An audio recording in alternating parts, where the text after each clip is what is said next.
If you want to make quick DIY rain clouds all year long, stick around.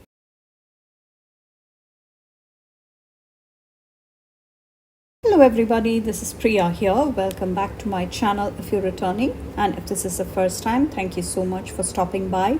Here I share tips, ideas and inspiration to make your journal and planner spreads pretty and functional. If you remember this spread from April, I had shared how I did a rain cloud using distress oxides and a template I made, and I promised a tutorial on that separately, so here it is. I decided to do that also because I got a lot of requests from people asking for the tutorial, so let's jump right in. If you're not sure of what the distress oxides, inks and all of these additional things I'm talking about, I do have separate basic tutorials on getting you started, and I share all the basics you need to know to make sure that you have a proper clean work surface. So let's get to our tutorial now. As you can see, I just drew the outline of a cloud. I'm trying to see where it will need to go and also a rough outline. Just trying to make a full cloud just with a pencil, and that is just a piece of scrapbook paper. And I am coming and making sure you can do it on any color. This was just what I had on hand. Nice thick cardstock. That is the yellow paper that you see, and this you will need a thick paper, so that is the only thing you have to have in mind, because it needs to stand upright or be sturdy to be able to take that. So next I'm coming and making sure I add a straight line so that I will have a clean edge.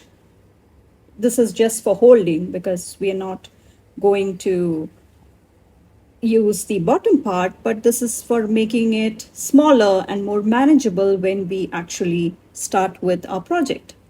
So getting my paper trimmer out, and that will give us a more manageable size, because you do not want a lot of excess paper on either side falling over, and then it just drags onto all the inks you have on the surface. So just cutting that off.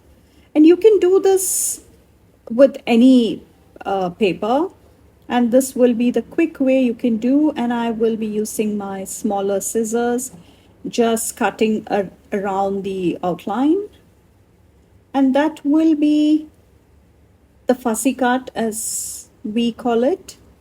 And it is just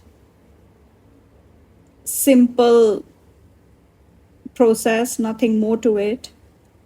Let me know in the comments if you have made any templates like these in your projects or spreads, because I was looking for the rain cloud because I think this was a YouTube collab loop group video and our theme was April showers, and I did not have any of the rain clouds with the aesthetics that I was going for, because I already put in the stormy sky. So I did not want something too light because it would just vanish into those dark distress oxide, the black suit one.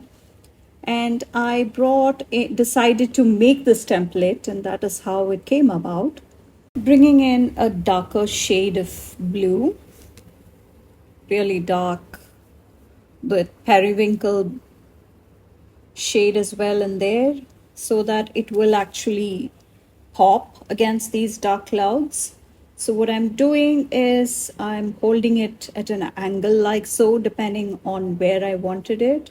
And then I press towards just making sure it is nice and saturated. And then taking some of that off, and I start a bit at the middle there and just push it towards the edge so that the outline gets clearly transferred to the paper. And when you remove the template, this is what you have. And this was definitely some of the shapes I wanted, but this was the very first time I did it. So if I would be doing it in the future, I think I would go for a more complicated cloud, I can be sure. And always remember to protect your surface. I'm using this via Memory Keeper's glass working surface. I will link all the products you see me using here, including all the pens and inks and the scissors, the glass cutting surface, all of that. I'm just completing that cloud just to make sure it will make sense. I was not intending to draw the bottom, but I wanted to just make sure that it will look like a proper cloud. And that is how we do this part, and making sure we clean the surface in between the breaks so that it will not get onto any other surface. And I really love how those zigzag patterns go. And now onto the other side of the page, just waiting for the quick drying to happen, and onto the next side we go. So if you are into distress oxides, inks, and all that, I do have tutorials, and I explain step by step how you can get started and what the basics are, along with all the basic stuff you need, including all of these headers, these heads, and these transfer brushes, all of that. That did come out actually much more saturated, and it does look nice, right?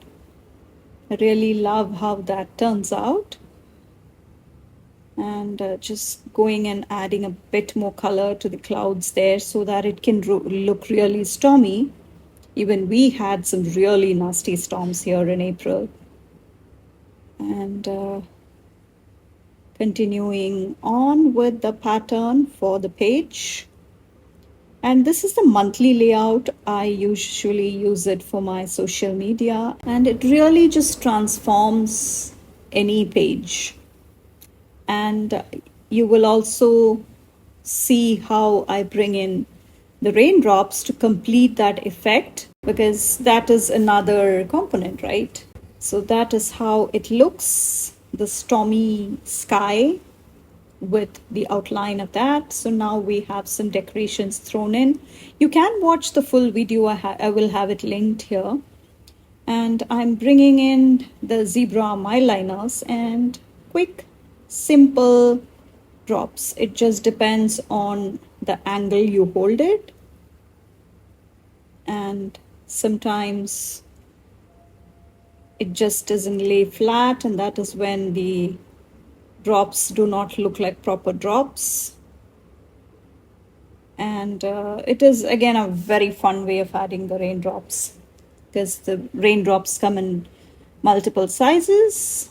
So just have fun raindrops with varying pressures, and you will have some decent rain. And that girl standing there does have an umbrella too, so you don't have to worry. The raindrops can be as big or as small as. So hope you liked today's video, and please let me know if you want me to do any other tutorials on what other aspect of the distress oxides or inks you would like me to have tutorials on. Please drop me your comment as to how you liked this closer view and the tutorial on the rain cloud template.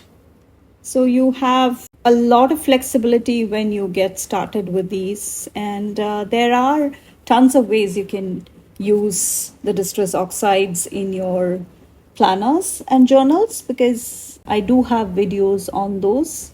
I will have the videos linked. I will share the pictures here. Please take a moment to subscribe to my channel and turn on the bell notification if you haven't already. And please come follow me on Instagram, where I share more spreads, even if they don't necessarily get YouTube videos. So please come check out all the details down in the description, including all the products I used and all the videos I mentioned. So thank you so much for watching. I will catch you in my next one. Bye.